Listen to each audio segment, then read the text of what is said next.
నమస్తే, welcome to hit TV. నా పేరు నరేష్.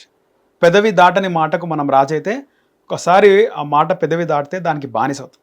రాజేంద్ర ప్రసాద్ గారి విషయంలో ఇదే జరిగిందా మాట్లాడదాం. మనతో పాటు ప్రముఖ రాజకీయ సినీ విశ్లేషకులు కృష్ణకుమారి గారు ఉన్నారు, మాట్లాడదాం.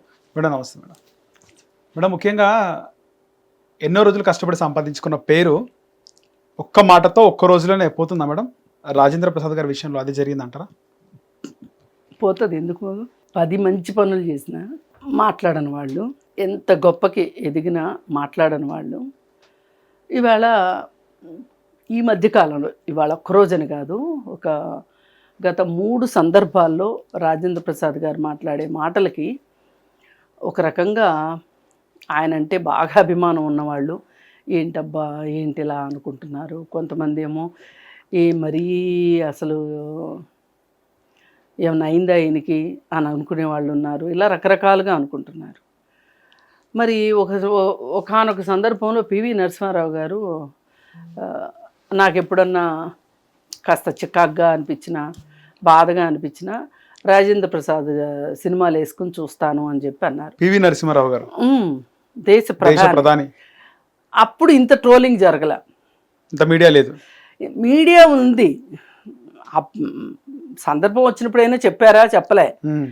కానీ ఇప్పుడు ఈ మాటలకి ఎంతమంది మాట్లాడుతున్నారు. అందుకని మీరు అన్నట్లు మాట్లాడాల్సిన సందర్భంలో మాట్లాడకపోతే కూడా తప్పే, అనవసరంగా మాట్లాడినా తప్పే. రైట్. ఇప్పుడు ఆ వేదిక మీద ఎంతవరకు మాట్లాడాలి, ఎంత మర్యాదగా మన్ననగా మాట్లాడాలి అనేటట్లు మాట్లాడితే వేరుగుండేది. అంటే ఇలా పిచ్చి పిచ్చి మాటలు మాట్లాడకుండా కూడా మాట్లాడొచ్చు ఆయన స్టైల్లో ఆయన. ఎందుకంటే రాజేంద్ర ప్రసాద్ గారికి ఉన్న స్టైలు, ఆ టైప్ ఆఫ్ జానర్ స్టైలు ఇంకెవ్వరికి లేదు, ఏ హీరోకి లేదు, ఏ హీరోకి లేదు. ఆ తర్వాత అల్లరి నరేష్ అనుకోండి మేడం, అంతేనా? ఈ అల్లరి నరేష్ ఎన్ని సినిమాలు చేశాడండి? అల్లరి నరేష్ ఎన్ని సినిమాలు చేశాడు? అసలు రాజేంద్ర ప్రసాద్ గారి సినిమాలు ఏంటి? ఆయన ఒకసారి మొత్తం ఆయన బయోగ్రఫీ అంతా మనం మొదల నుంచి చివరి దాకా చూసుకుంటే, మొదట్లో కాస్త ఇబ్బందులు పడిన మాట వాస్తవం, నిలదొక్కుకోవడానికి. కానీ తర్వాత ఆయన ఎవరితో పాటు వచ్చాడు? చిరంజీవి వాళ్ళతో పాటు వచ్చాడు. ఒక అంటే తరువాత చిరంజీవి గారు తరువాత వచ్చాడు. చిరంజీవి గారు ఆయన కూడా ఒక సినిమాలో, రాక్షసుడు సినిమాలో ప్రాణ స్నేహితుడిగా వేస్తాడనమాట. డాడీ సినిమాలో ఉంటాడు. డాడీ సినిమాలు చాలా సినిమాల్లో ఉన్నారు, హిట్లర్ సినిమాలో ఉన్నారు, ఇట్లా చాలా సినిమాల్లో ఉన్నారు. అని నేను మొదట్లో సినిమా గురించి చెప్తాను. అప్పుడు సన్నగా, చాలా అందంగా, మంచి ఫీచర్స్, మంచి జుట్టు, బ్రహ్మాండంగా ఉంది. యాక్షన్ కూడా బ్రహ్మాండంగా చేశారు. ఆ తర్వాత ఆయన నేను హీరోగా నిలదొక్కోలేను అనుకుని కమెడియన్గా మారారు. కమెడియన్ హీరోగా చేశాడు. కమెడియన్ హీరో అంటే మామూలు విషయం కాదు. కమెడియన్కి ఒక పాత్ర మాత్రమే ఇస్తారు పక్కన. ఇప్పుడు కమెడియన్స్ కూడా హీరోలుగా చాలామంది చేశారు. అలీ చేశాడు, నిలబడ్డా? లేదు. కానీ ఈయన అందుకని ఏంటంటే ఆయనకున్న ప్రతిభ కావచ్చు, ఆయన కష్టం కావచ్చు, ఆయన చేసింది ఏదైనా సరే కొట్టిపారేయాల్సిన విషయం కాదు. కానీ ఇప్పుడు ఏమైపోయినాయి? ఇప్పుడు మన నది మనకి తాగునీరు, సాగునీరు ఇచ్చినంతసేపు నదిని పొగుడుతాం. ఒకసారి వరద వచ్చింది అనుకోండి, తిట్టుకుంటాం. పాడు నది పంటలు నాశనం చేసింది, ఒకవేళ మనుషులు కొట్టుకుపోతే మనుషుల్ని మింగింది. మంచి ఎగ్జాంపుల్ చెప్పినారు మేడం. ఇప్పుడు ఈయన నమ్రతగా ఉండటం పెద్ద కష్టమేం కాదు, అల్లరి చిల్లరగా మాట్లాడడమే కష్టం నన్ను అడిగితే. అనవసరమైన దానికి జోలికి వెళ్ళాడు. ఇప్పుడు అలీ కూడా పిచ్చి పిచ్చిగా వాగుతుంటాడు ఎక్కడ పడితే అక్కడ. ఏది ప్రమోషన్స్ దీంట్లో డబ్బులు ఇస్తారు కాబట్టి. కానీ ఈయనకి ఎవరు డబ్బులు ఇచ్చారని ఇంత పిచ్చిగా మాట్లాడాడు? అనవసరమైన ఇది ఆయన పోయే గంపని నెత్తినికి ఎత్తుకున్నట్టు అయ్యింది. అయితే మనం ఆలోచించాల్సింది ఏంటంటే, ఏమై ఉంటుంది రాజేంద్ర ప్రసాద్ గారికి, ఎందుకు ఇలా మాట్లాడారు అని కూడా ఆలోచించాలి మనం. విమర్శించటమే కాదు. ఆయన జీవితం చాలా కష్టాల్లో, చాలా అడుగు పేర్చుకుంటూ పైకి వచ్చారు. పైకి వచ్చిన తర్వాత పిల్లల విషయంలో ఆయన సంతోషంగా లేరు. అమ్మాయి చనిపోయింది. చనిపోకముందు ప్రేమ వివాహం చేసుకుంది. అలాగే అబ్బాయిని సినిమా హీరోని చేద్దాం అనుకున్నాడు. అతను హీరోకి తగ్గట్లుగా లేడు. అతను కూడా మరి ప్రేమ వివాహం చేస్తున్నాడు. ఏదో ఉంది అతని గురించి కూడా ఏదో ఒక చిన్న ఇబ్బంది ఉంది ఆయనకి. ఓకే. ఏది ఏమైనా ఆయన హ్యాపీగా లేడు. ఆ హ్యాపీగా లేని ఇది ఒక రకమైన బాధలో ఉన్నాడు ఆయన. ఇప్పుడు మనిషికి ఎట్లా పడితే అట్లా మాట్లాడే ఒక ఉద్వేగమే అనండి, అది ఒక డిజార్డర్ అనండి, డిజార్డరే అనండి. ఎందుకు వస్తుందంటే బాగా గర్వం తలకెక్కినప్పుడు, పొగరు తలకెక్కినప్పుడు, అలాగే అనుకున్నవి జరగకుండా ఒక అంతులేని విషాదం చూసినప్పుడు ఒక మనిషి కొంచెం డిజార్డర్లోకి వెళ్తారు. దాన్నేమో తొలపొగరు అంటారు, ఇదేమో స్థిమితం లేకపోవడం అంటారు. ఈయన ఈ రెండో కోవలో ఉన్నారనిపిస్తుంది. ఆయన కూతురు మరణం అంత జీర్ణించుకునే మరణం కాదది, చాలా బాధాకరం. పాప ఉంది తనకి, ఇది ఈ కష్టం తీర్చేది కాదు.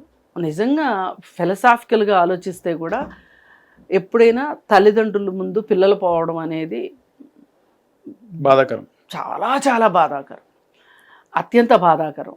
మరి ఆ బాధ నుంచి ఆయన కోలుకోలేకపోతున్నారనిపిస్తుంది. దాని నుంచి ఆయన స్థిమితంగా లేరేమో అనిపిస్తుంది. లేకపోతే ఎంత టైమింగ్ అండి ఆయన డైలాగ్లో, రాజేంద్ర ప్రసాద్ గారి డైలాగు, యాక్షను, నటన. కానీ ఏది ఏమైనప్పటికీ కూడా ఆయన ఇలాగ అవ్వడం మట్టుకు బాధాకరం. మధ్యలో కూడా ఒకసారి బాగా సక్సెస్ తలకెత్తినప్పుడు కూడా కొంచెం అస్థిమితంగా అయినట్లుగా, అంటే కొంతమంది హీరోయిన్లు కొంచెం కంప్లైంట్ చేసేవాళ్ళు ఆయన కొంచెం ఇబ్బందిగా బిహేవ్ చేస్తున్నారు అని. అయితే అంటే ఓన్లీ హీరోయిన్స్ మేడం, లేకపోతే వేరే ఆర్టిస్ట్ అని కూడా అది తెలీదు. ఏదో పాత హీరోయిన్లు ఆ తర్వాత ఎప్పుడో ఒకసారి మాట్లాడేటప్పుడు ఏవో చెప్పిన దాన్ని బట్టి అవి కూడా వన్ సైడెడ్ మాటలు, కానీ మనం కొట్టిపారేయలేం కాబట్టి ఆయన నిజంగా జరిగుండొచ్చనే అనుకుందాం మనము. అప్పుడు అలా చేయడానికి రీజన్స్ వేరే అయినప్పుడు మట్టుకు, ఇప్పుడు మట్టుకు ఆయన బాధలో ఉన్నారు. అయితే బాధలో ఉన్నప్పుడు ఆయనకై ఆయన చేసుకోవాల్సిందేంటి, ఆయన పక్కన ఉన్న వాళ్ళు చేయాల్సిందేంటి అనేది కూడా ఆలోచించాలి. ఇప్పుడు ఆయన్ని ఖచ్చితంగా ఎవరికైనా చూపించాల్సిందే ఆయన్ని. నేను నెగటివ్ ధోరణిలో మాట్లాడట్లా, మానసికంగా కొంచెం ఆందోళనలో ఉన్నారు. ఏ అవసరము లేకుండా ఇలా పబ్లిక్గా నేను ఏది మాట్లాడితే ఏమవుతుంది అనేది ఆలోచన లేకుండా ఉన్నారు అంటేనే ఆయన ఏదో ఒక డిజార్డర్లో ఉన్నారు అనేది. మేడం, డిజార్డర్తో పాటు కొంచెం అహం కూడా అనుకోవచ్చా? ఇప్పుడు ఇంకా అహం గురించి మాట్లాడేది లేదు, అది అయిపోయింది. అహం ఫేజ్ అయిపోయింది. రోజా దాని హీరోయిన్ చేసింది నేనే, అదే నేను అంటున్నా. ఇప్పుడు ఇవన్నీ మాట్లాడడం వెనకమాల ఇప్పుడు మీరు నేనున్నామండి, ఒక అక్షరం ఇటు అటు అవుతుందేమో అని ఎంత భయపడుతూ మాట్లాడతాం. అవును, ఎందుకంటే మీ బాధ్యతలో మీరున్నారు, నా బాధ్యతలో నేనున్నా. మీకు నన్ను ఇంటర్వ్యూ చేసే బాధ్యతలో ఉన్నారు.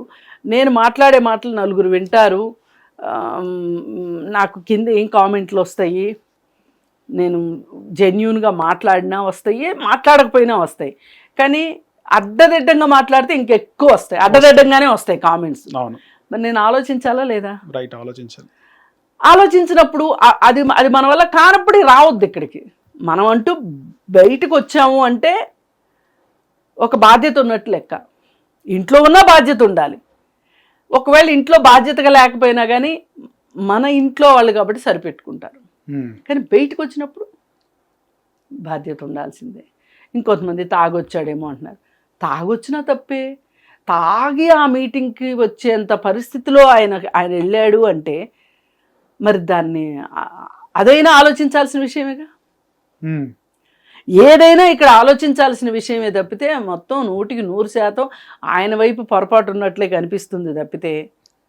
ఇప్పుడు అలీ లాంటి వాడు ఉన్నాడు, డబ్బులు తీసుకుని చేస్తాడు. అవును, ఒకసారి ఇట్లాగే సుమాని ఎక్కువ తక్కువ మాట్లాడితే సుమా నేను బాయ్కాట్ చేస్తానంది, దెబ్బకి దారికి వచ్చాడు.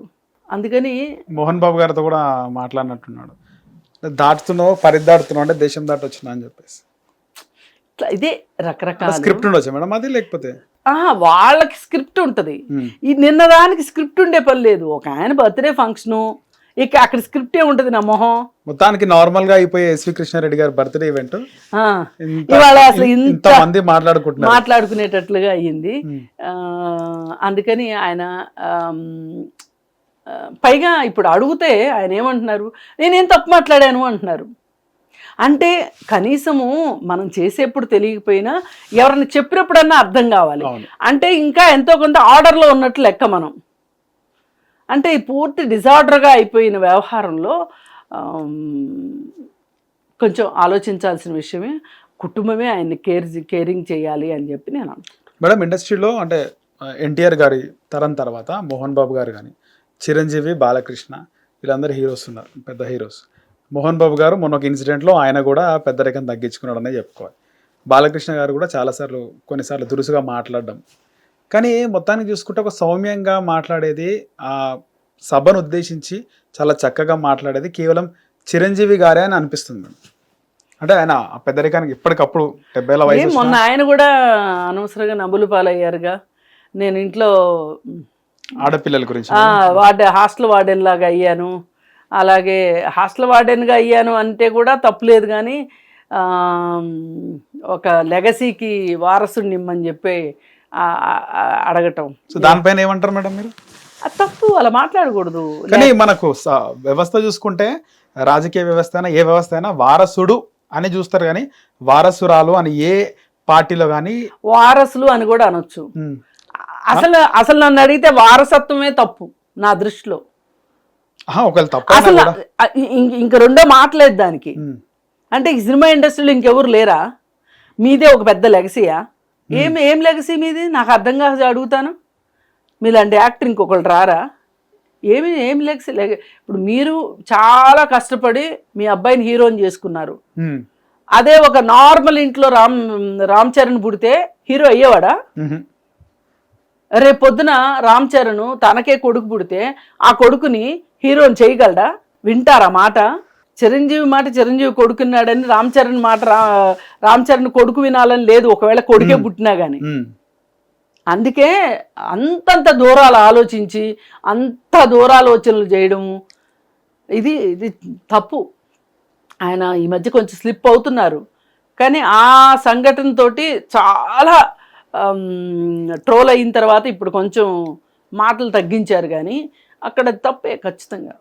ఇక్కడ రాజేంద్ర ప్రసాద్ గారి గురించి ఒక విషయం తెలుసుకున్నప్పుడు మేడం, సెట్స్ లో కూడా ఆయన అలాగే ఉంటారు, సెట్స్ లో కూడా ఆయన ఆ విధంగానే బిహేవ్ చేస్తారు అందరితో. మీరు అన్నట్టే హీరోయిన్స్ తో, ఆర్టిస్ట్లతో, అందరితో కూడా ఇలాంటి మాటలే మాట్లాడుతుంటాడు ఆయన. కొత్త కాదని కూడా అంటున్నారు. సెట్లో జరిగేవి బయటికి రావాల్సిన అవసరం లేదు. సెట్లో రోజు వెళ్ళి విలేకరులు కెమెరా వేసుకుని కూర్చోరు కదా, రానివారు కూడా రావు బయటికి. అక్కడ జరిగేది ఏదో అది ఒక వాళ్ళ ప్రైవేట్ ఏరియా, అది స్పేస్. అది ఇప్పుడు మీరు ఈయన ప్రైవేట్ స్పేస్లో ఏదైనా ఒక చిన్న ఫంక్షన్లో స్టేజ్ మీద కాకుండా కింద నలుగురు కూర్చుని మాట్లాడుకుంటున్నప్పుడు ఇవే మాటలు మాట్లాడితే ఎవ్వరు మాట్లాడేవాళ్ళు కాదు.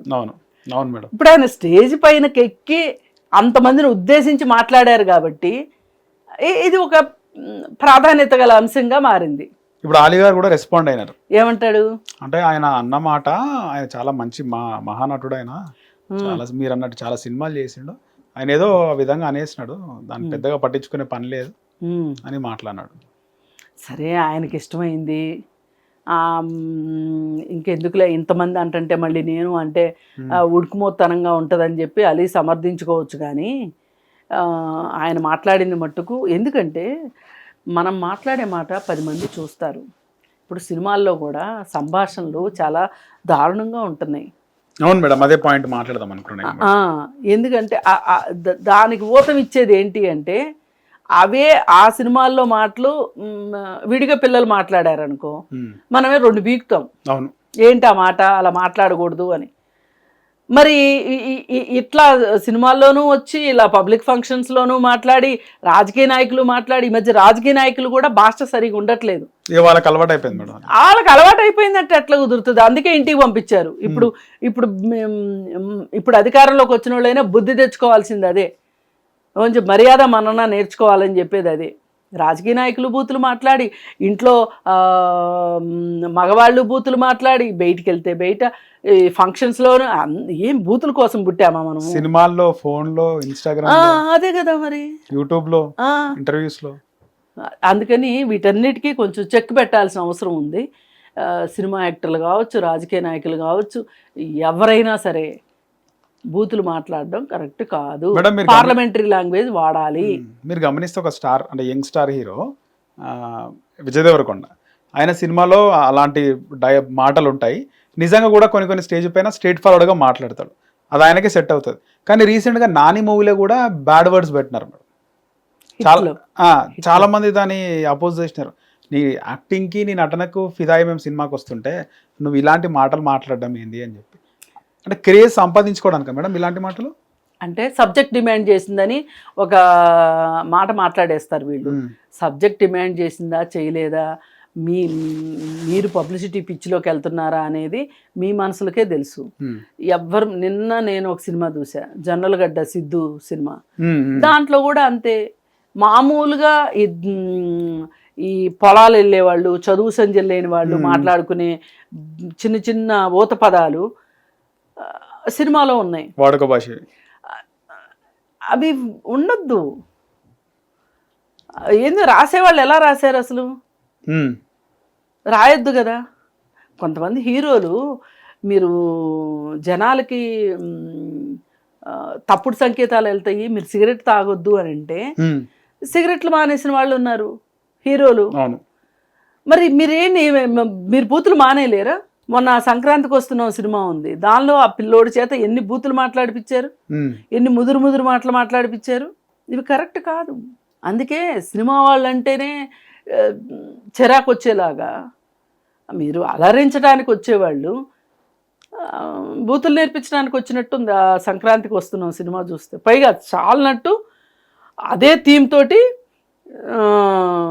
ఒక టీవీలో అవేవో షోస్ అంటారు కదా, రియాలిటీ షోస్, అన్రియాలిటీ షో ఒకటి తీసి అన్రియాలిటీ షో కూడా మనకే చూపిస్తున్నారు. ఇవన్నీ పిల్లలు చూస్తారు కదా. ఓ పిల్లోడు యాక్ట్ చేస్తున్నాడంటే పిల్లలు చూస్తారు. ఏం నేర్చుకోవాలా ఆ పిల్లలు? ఈ బూతులు నేర్చుకోవాలా? అందుకే మొన్న ఎప్పుడు నాకు చోట ఎయిర్పోర్ట్లో కనిపిస్తే కనీసం నేను విష్ కూడా చేయలే అతన్ని, ఆ డైరెక్టర్ని. మీకు మంచిగా అనిపించలేదు ఇంకా? వీళ్ళంతా ఒక కాలుష్యాన్ని నింపుతున్నారు. మనకు ఒక సంస్కారం అనేది ఉండాలి. ఆ సంస్కారాన్ని పక్కకు పంపించే పని చేస్తుంటే ఎట్లా సహిస్తాం? హిట్ టీవీ యాప్, ఇందులో short news, live news, entertainment shows, movies, digital magazines తో పాటు మీ జిల్లా వార్తలను కూడా ఫ్రీగా చూడొచ్చు. ఇంకెందుకు ఆలస్యం, వెంటనే హిట్ టీవీ యాప్ ని డౌన్లోడ్ చేసుకుని ఫ్రీగా ఎంటర్టైన్మెంట్ పొందండి. Hit TV app, hit TV app, please download hit TV app. Hit TV app ని ఫ్రీగా డౌన్లోడ్ చేసుకుని ఎంజాయ్ చేయండి. మీకు నచ్చిన ఎంటర్టైన్మెంట్ కోసం హిట్ టీవీ యాప్ ని ఫ్రీగా డౌన్లోడ్ చేసుకుని ఎంజాయ్ చేయండి. హిట్ టీవీ యాప్ ని డౌన్లోడ్ చేసుకుని ఆస్వాదించండి, ఆశీర్వదించండి. ఇంతమంది సెలబ్రిటీలు హిట్ టీవీ యాప్ ని డౌన్లోడ్ చేసుకోండి అని చెప్తున్నారంటే ఎంత మంచి యాప్ ఆలోచించండి. అమెరికా అమెరికా అమెరికా అమెరికాలో చదవాలనుకునే వాళ్ళకి విశ్వసనీయమైన పేరు మన శౌర్య కన్సల్టెన్సీ. UK లో 1 year masters, UK లో 1 year masters, 2 years work permit up to 5 years visa. Contact Saurya Consultancy. Contact 89851 89851.